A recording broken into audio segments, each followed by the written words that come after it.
Namaskar. I'm Dr. Nalini Avinash Wagmare, working as an associate professor at Tilak Maharashtra Vidyapeeth, Pune. Today's our topic is Chola Dynasty. What were the sources to understand the Chola Dynasty? Chola kingdom was a very ancient one. There is a reference of Cholas in Mahabharata. They are also mentioned in the account of Megasthenes, and the inscription of Ashoka also refers to the Cholas. Mahavamsha refers to the relations between the Cholas and the rulers of Ceylon. Ptolemy also refers to the Cholas. The Sangam literature refers to the many Chola princes who were models of justice. The Periphetes gives us information about the ports and inland towns of the Chola territory. The kingdom of the Cholas included Madras, several other districts, and the greater part of Mysore state.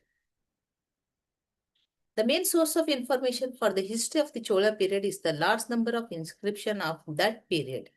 Rajaraja first conceived the idea of prefixing of his inscriptions a set historical introduction recounting the main achievements of his reign and kept up to date by additions made to it from time to time. The example of Rajaraja was followed by his successors, and the result is that we have a formal record of exceptional value of the transactions of each reign. Most of these historical introductions have been the subject of scholarly discussion and uh, inscriptions. So the South Indian inscriptions, all of these inscriptions are not purely historical in names and character. However, the inscription at Trivandripuram recording in detail the difficulties of Rajaraja III and the relief he got from the Hoysala king is purely an historical inscription. Generally speaking, inscription record gifts and endowments of a public or private nature, usually to temples, matas, and brahmins. Sometimes the construction of temple or its renovation or the setting up of a new image forms the subject of an inscription. In inscription, we also find sometimes an inscription refers to the maintenance of a lamp in a temple. This was done by gifts of money or cattle calculated at so much or so many per lamp.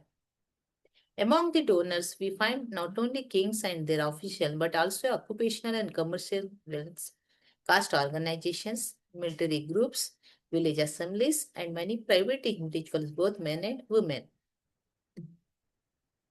Then other many inscriptions were indebted to public and preserved in a more or less permanent form decisions and agreements on matters of public importance. We find royal orders on taxation, land revenue, dissolution of village assemblies on their own constitutional arrangements, their awards in disputes between communities or other corporate organizations, judgment delivered against persons guilty of theft, murder, and other crimes and political compacts between powerful feudatory chieftains of particular localities. So inscriptions give a lot of information about the socio-political economic condition of that period. Inscription on temple walls serve the purpose of a public registration office by conserving a trustworthy record of sales, mortgages, and other forms of transfers of property rights in village lands. A large number of temples were built during the Chola period. So this is temples are so one more archaeological source to understand the Chola dynasty. The walls of those temples, their pillars and their plates were usually covered with inscription in course of time. This is amply illustrated by the great temple of Rajarashveshwara in Tanjore. In certain cases, inscriptions were engraved on walls of brick temples. So, the copper plate grants known by the names Ambil, Karandai, etc., as well as the Kanyakumari stone inscription and the Charala plates of Vijayrajendra give long legendary genealogies intent to bring out the solar origin of the Chola dynasty. The Udayan Childiram plates of Prithvipati II Hastimala give a much shorter list of legendary ancestor of Vijayalaya. The stone inscriptions also one of the source to understand the Chola dynasty. So the stone inscriptions often contain astronomical data which have yielded results of great value to Chola chronology. This has been possible through the efforts of scholars like Kelloran and others. There are some inscriptions which give a full account of the different stages that intervene between the issues of a royal order and its actual execution. This was particularly so in revenue matters. A critical study of those inscriptions gives us useful information on the administrative machinery and practice of those times. So they also tell us about various taxation, tolls, dues of various kinds which were charged in those days. We also learn a lot of about the society, religion, art, and crafts of the Chola period from the Chola inscriptions. Then again, the other inscription from the neighboring states throw lights on Chola history. This is particularly so of the Rashtrakuta inscriptions of the time of Krishna III, inscription of Eastern and Western Chalukyas and Eastern Gangas. So some inscription is got from the Hoysala inscriptions. The same is true of inscription prominent feudatory dynasties also. So monuments also one more source to understand the Chola dynasty. They take the form of temples and sculptural walls, halls and towers in them. It is true that many temples of Chola period are in a good state of preservation, but very little has been done for the systematic study of their architecture and sculpture. The Cholas issued coins, also one more source to understand numismatical sources to understand the Chola dynasty. The Cholas issue coins of gold, silver, and copper. Specimens of gold coins are extremely rare. Silver coins are not so rare, but copper coins are found in plenty. Generally speaking, these coins are two types. One carrying on both sides the Chola symbol of the tiger in the center, flanked by the symbols of the subject proverbs, with a legend giving the name of the king and the other called the Ceylon type. The Ceylon type made its appearance in the reign of Rajaraja I, and the type with the symbols is known as persist for a long time after even up to the reign of Kulotunga I. Then literature is also one more, literary sources also useful for the study of Chola dynasty. As regards literature, the poems of the Sangama period are very realistic and primacy trustworthy. The books of the Chola period, whose authors and dates are known, possess all the defects of good poetry. In spite of that, the evidence from literature is considerable. Sometimes in the 10th and 11th century, the canonical works of South Indian Shaivism were arranged more or less in the modern form by Nambi Andara Nimbi, who was also its first hagiographer and whose works formed the basis of the far more elaborate Tijutundara Puranam, known generally as Periya Puranam of Secular, a contemporary of Kulatunga II in the 12th century. Then other literary work, the Divya Sari Charitra and the Guru Paramparai from the Vaishnava counterpart of the Periya Purana, along with also Kalinga two Purani of the Jayagondar and the three Ulas and Kulatungan Pillai Tamil of Ottapuram. So these are the few sources. Then a lot of useful information valuable from the Chinese writings, Arab travelers, Muslim historians, and early European travelers like Marco Polo gives us interesting information about the South India of their times. They also give us an idea of the nature and extent of the foreign commerce of the period. Then these are the Karikala, Nendumundi, Vijayalaya, Parandaka first, Rajaraja the Great, Rajendra first, Rajadhi first, Rajendra second, then Veera Rajendra, Adi Rajendra, Ulatunga, Vikramachola, Kulatunga second, Rajaraja second, Kulatunga third, Rajadi Raja third. So these are the few rulers. Then Rajadi Raja, it was during his reign that the Pandyas sacked Tanjore and made the Chola king their vassal. However, the Chola king recovered his position with the help of the Narasimha II, the Hoysala king. In 1243, Pallava chief mentioned about declared his independence. The Kakatiyas and Hoysala partitioned among themselves the territory of Chola Empire, and it was thus that the Chola Empire ceased to exist. Then let's see the main point, that is the Chola administration. The Chola set up a highly efficient system of administration. The Chola Empire was divided into provinces called Mandalam. The number of provinces vary. Sometimes their number was six and sometimes their number was eight. Each mandala was divided into a number of districts called nadus. With the jurisdiction of Nadu, there were many village unions called Kuranams, and Tarakuranams, which were units of administration. The king was head of the administration. The extent of and resources of the Chola Empire added to his power and prestige. There was a lot of pomp and show. The kings took up high sounding titles, glorifying their achievements. They maintained large imperial households. They gave big state banquets. They gave a lot of money as donation to temples. The Chola kings started in practice of giving royal names to the idols. The images of Chola kings and queens were set up in the temples where worship. The normal rule was hereditary succession to the throne, but sometimes the name was changed on account of the seriousness of the administration.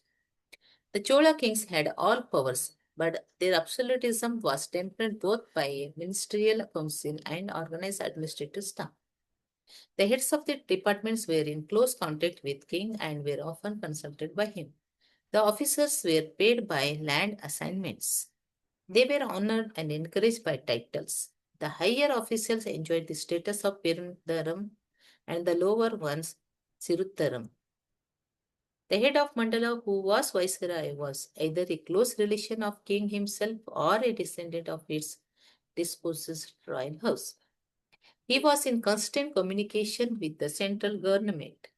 He received the orders of the king and also sent a report of what he himself is to do the king. He had a large number of officials under him in the work of administration. All records were properly kept. Then the revenue administration, uh, public revenue was derived mainly from the land and was collected in kind or in cash or in both by the village assemblies. Land was possessed by individuals and communities. There were peasant proprietorships and other forms of land revenue. Special attention was given by the government and local authorities to irrigation. Water was taken from rivers and big tanks. It was one of the duties of the village assemblies to keep the tanks in good condition. In the time of Rajaraja, the demand of the state was one third of the gross produce. This share was fixed after an elaborate survey of the land. Such surveys were offered by the Rajaraja first and Kulatunga first. There seems to have been periodical revision of the classification of the land and assessment of land revenue. Then public revenue. The other items of public revenue were customs and tolls, taxes on various kinds of professions, mines, forest, salt, etc. The object of these taxes was to supplement the land revenue, which was always varying on account of many factors such as failure of rains, prevalence of families, etc. Unpaid labor was frequently employed. Kulatunga abolished tolls. There was oppression in some cases. The tax burden of the people must have been increased on account of the emergence of the feudal chiefs. In case land revenue was not paid, the government had the authority to sell the land in question. Even the land attached to the temple were not spared. Public expenditure. The chief items of public expenditure were the king and his court, civil administrative staff, army and navy, roads, construction of roads, irrigation tanks and channels, donation to temples and other endowments. The Chola kings spent a lot of money on public works. They maintained roads, bridges, ferries. There was an extensive irrigation system. Dams were constructed to divert the water of rivers into smaller channels. Artificial reservoirs, tanks, wells were used for irrigation purpose. Then military system of the Cholas. The Chola maintained a big standing army and a navy. The army consists of elephants, cavalry, and infantry. As many as 70 regiments are mentioned in the Chola inscriptions. The regiments possessed a corporate organization, participated in civil life, and made grants to temples. A lot of care was taken to give them training and discipline. The soldiers were kept in cantonments. The strength of the elephant corps was 60,000 and that of the army was about 150,000. It was composed chiefly of Kaikolas or Senugunda. The Velakaras were the bodyguard of the king. They had to take oath to defend the king with their lives. They were ready even to burn themselves on the funeral day of the king. Very costly Arabian horses were imported to strengthen the cavalry. However, most of them did not live long on account of climate of South India. Kings and princes led armies. Raja Aditya first died on the battlefields of Tokolam and Kopo. The commanders enjoyed the ranks of Nayaka, Senapati, or Mahadanda They were Velas, Brahmanas, and others. Sometimes a war started on account of cattle lifting by some party. Those persons who distinguished themselves in war were given the titles of Kshatriya, Shikaha, Mani. The Chola kings behaved as barbarians in war. Neither women nor children were spared. Women were dishonored in a shameless manner. Unspeakable miseries were inflicted on the people by the Cholas. Sometimes even the sanity of our masters was violated. Chola Navy. The Cholas seem to have possessed a strong navy with whose help they controlled the Coromandel and Malabar coast. The Bay of Bengal became a Chola trade. Merchant vessels were employed in transporting the army. Chola naval fights have been described as land battles fought on the jet deck of ships. It is with the help of this navy that the Chola kings were able to make their conquest in Greater India. Then village autonomy was the most unique feature of Chola administrative system. The village and town assemblies were primary assemblies and those of Nadus were representative institutions. Village assembly entrusted with the entire management of village. They were practically the absolute proprietaries of village lands and were responsible for collection of total amount of the revenue to the government. The village assemblies seem to have exercised exclusive rights of the administrative justice. They practically exercised all the powers of the state within their narrow sphere of activity. They acted as trustees for public charities of all kinds. They received deposits of money, land, and paddy on the condition that they provided the things stipulated by the donors. Those functions were the supplying of rice to the god of the temple, supply of paddy to specified persons, maintenance flower garden, and provisions of water and fine spends of Brahmins. The village assembly regulated market and assigned particular places for the sale of particular commodities. It could regularly impose taxes and even levy tax tolls for specific objects of public utility.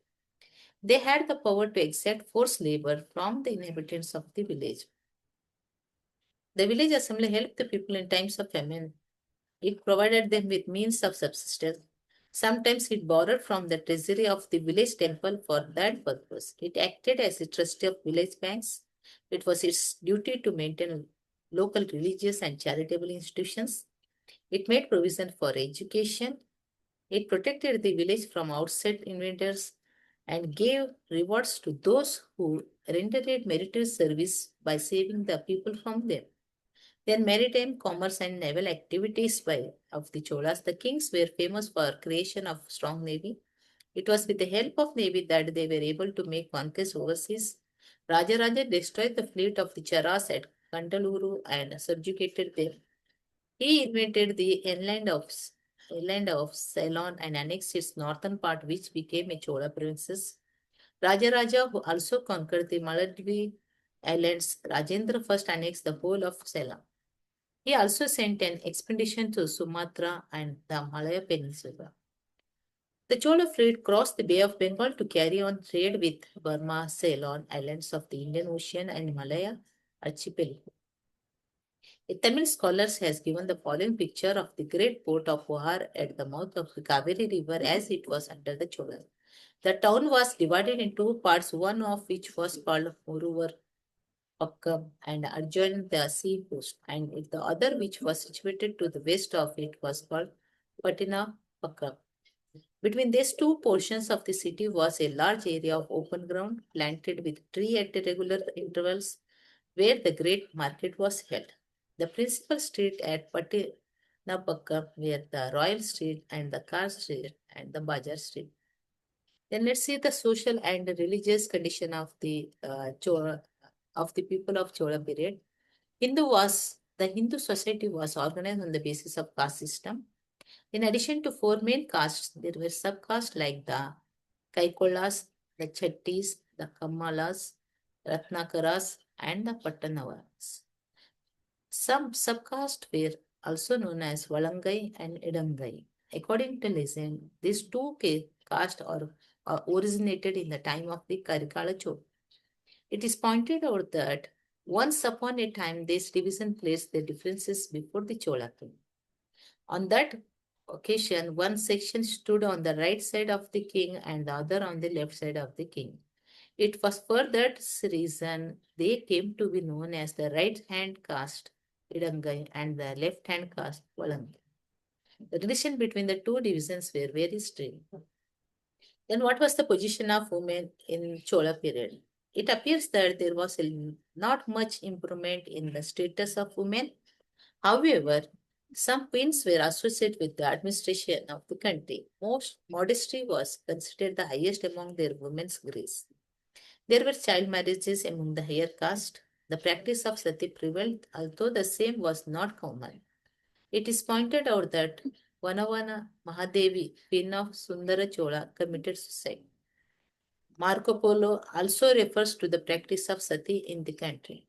Women who were proficient in dancing were attached to the temples and they were known as Devadasis. There were also women slaves. On the whole, let's see the religious condition of the Chola period. On the whole, the Chola kings followed a policy of religious toleration, although it cannot be denied that the Vaishnavas were persecuted by Kulothunga first. Shaivism enjoyed a royal patronage, and that is the reason why a large number of Shiva temples were constructed by the Chola kings. During this period, the Vaishnava movement became strong. An inscription of 1160 in Tanjore district refers to a resolution of the Mahasabha prohibiting the association Shaivas and the Vaishnavas and prescribing confiscation of their property as punishment for violators of the interdict. Then during this period, the Vaishnava movement, a lot of money was given to temples by the kings and countries. In the words of Professor K. Nilakanta Shastri, as a landholder, employer, and consumer of goods and services, as a bank, school, museum, as hospital and theatre, in short, as Nicholas which gathered round itself all that was best in the arts of civilized existence and regulated them with the humanness born of the spirit of Dharma. The medieval Indian temple has few parallels in the annals of mankind. Then literature, as regards secular literature, may refer to Shiva the Mani, written by Tirupati in the 10th century AD. It is said that this book influenced Kambana, whose Ramayana in Tamil was composed in the 12th century AD. Kaliga Purana was written by Jayagondar. In this book, we find the exploits of Kulatunga in his period and Kalinga War. Otakuttana was the court poet of Vikramachola, Kulatunga II and Rajaraja II. He composed an ulava on each one of his patrons. He also wrote a Parani celebrating Vikramachola's Kalinga War and a Pilatami of Kulatunga II.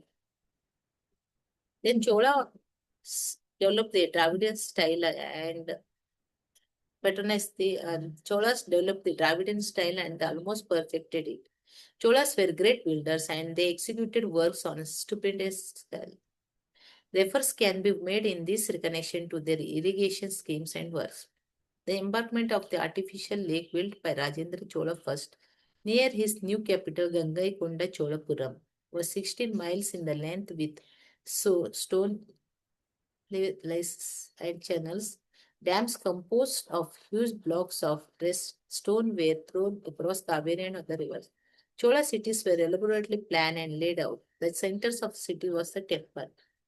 The Chola artists conceived like gains and finished the like jewelries. Then early temple architecture of the Korangatha at Sri Nivasa Nallur in Tiruchinappalli district is an example of the early temple architecture of the Cholas. It probably belongs to the reign of Parantaka first. It is of modest proportions and consists of the sanctuary and its attached the mandapa. Then other the Rajaraja the Great built a temple at Tanjore known as Bradishwara Temple, also known as Rajarajeshwara Temple after his royal builder. Then the Tanjore temple stand with the walled quadrangle 500 feet by the 200 feet. And its remaining things explain about the temple. According to Percy Brown, the Tanjore Vimana is a touchstone of the Indian architecture as a whole. About the Tanjore temple as a whole, it has been rightly stated that it is the largest, highest, and most ambitious production of the temple architecture. Then Gangaikonda Cholapuram, as regards the temple built by Rajendra Chola in his capital city, Gangaikonda Cholapuram. It resembles fundamentally the temple built by his father. Unfortunately, it was suffered much. It now stands in the midst of the mud huts of desolate village. The great temple is contained within. It's called a Parandal. Then Chola temples in the above mentioned temples of Raja the Great, Rajendra Chola, Dravidian temple style reached its supreme expression. In the mighty sweep of Tanjore Vimana, there was achieved a complete balance between architecture, mass, experimentality. Then other temples, the Ethareshwara temple at Dharasuram and the Kampaheshwara Tribuneshwara temple at Tribunam, along with the Subramanian temple in the city of Tanjora, belongs to the Chola period. Then the sculpture Chola's the Chola rulers also given importance to art and architecture. The Chola sculptures did not attempt the largest fresco in the stone as the Pallava bust beliefs have been called, and for which they are famous. They took more to sculpture in high relief nearly in the round, and they concentrate more on the rich ethnography that had come up in their time as a result of growth of Uji of the Nayanas and Alavas. Then again the sculpture, then their portrait and other things, then the Vimana, then the Prabha Mandalas. Also, Nataraja image in its various forms hold the first place among the Chola prunes. The Nataraja in the Nageshwara temple is one of the largest finest images known by, of the Cholas. Then painting Chola kings also patronize the paintings. And in paintings, the episodes of life of Sundra Murti from the subject, some of the best panels. Then on the top panel of the West Oval is Kailasa scene and other things also mentioned. Shiva is painted red and stone of the Rishi. Then in the local government, in art, religion, letters, the Tamil country reached heights of excellence near reached again in the succeeding ages. In all this space, as in that of the foreign trade and maritime activity, the Chola period marked the culmination of movements that began in an earlier age under the Pandavas. So these are the references, books you can refer. K.A. Nilakanta Shastri book, History of South India, and other books also there. The Subramaniam, T. N. Subramaniam, South Indian Temple inscriptions also. Then K. Nilakanta Shastri, the culture and history of Tamil. This is also helpful to us. Even V.D. Mahajan, medieval India books also helpful to you. So this is a brief information about the Chola dynasty. So thank you.